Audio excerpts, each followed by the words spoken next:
വളരെ നിർഭാഗ്യകരമായിട്ടുള്ള സംഭവമാണ് അതുണ്ടായത്. ഞാൻ ആ സഹോദരിയോട് സംസാരിച്ചിരുന്നതാണ്. കഴിഞ്ഞ 3-4 ദിവസക്കാലം നിരന്തരമായിട്ട് കർണാടക സർക്കാരുമായിട്ട് ബന്ധപ്പെട്ടതാണ്. ദുരന്തങ്ങൾ ഓരോ കുടുംബത്തിനും ഉണ്ടാക്കുന്ന ആഘാതങ്ങൾ നമുക്ക് മനസ്സിലാക്കാൻ കഴിയുന്നു. അവർക്കുണ്ടായ വേദനയും സങ്കടവും അങ്ങേയറ്റത്തെ സങ്കടകരമായിട്ടുള്ള കാര്യം. സർക്കാരിൻ്റെ ഭാഗത്തു നിന്നും സാധ്യമായ എല്ലാ നടപടികളും സ്വീകരിക്കുന്നുണ്ട് എന്നുള്ളതാണ് ഗവൺമെൻറ്. മുഖ്യമന്ത്രിയോട് ഞാൻ നേരിട്ട് 2 പ്രാവശ്യം സംസാരിക്കുന്നു.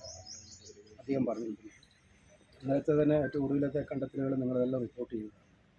എന്തായാലും തിരച്ചിൽ നടപടികൾ ഗൗരവതരമായിട്ട് തുടരാൻ തന്നെയാണ് തീരുമാനിക്കുക. അതിനകത്ത് യുദ്ധകാലടിസ്ഥാനത്തിൽ നടപടിയുണ്ടാകും. ആദ്യഘട്ടത്തിൽ ഒരു അലംഭാവം ഉണ്ടായി. ഇന്നലെ മുഖ്യമന്ത്രി തന്നെ പറഞ്ഞല്ലോ, എവിടെയെങ്കിലും അലംഭാവം ഉണ്ടായിട്ടുണ്ടെങ്കിൽ അത് ചർച്ച ചെയ്യേണ്ടത് ഈ സമയം. ഇത് കഴിഞ്ഞാൽ ഉടനെ ഫിക്സ് ചെയ്യും, ഉറപ്പാണ്.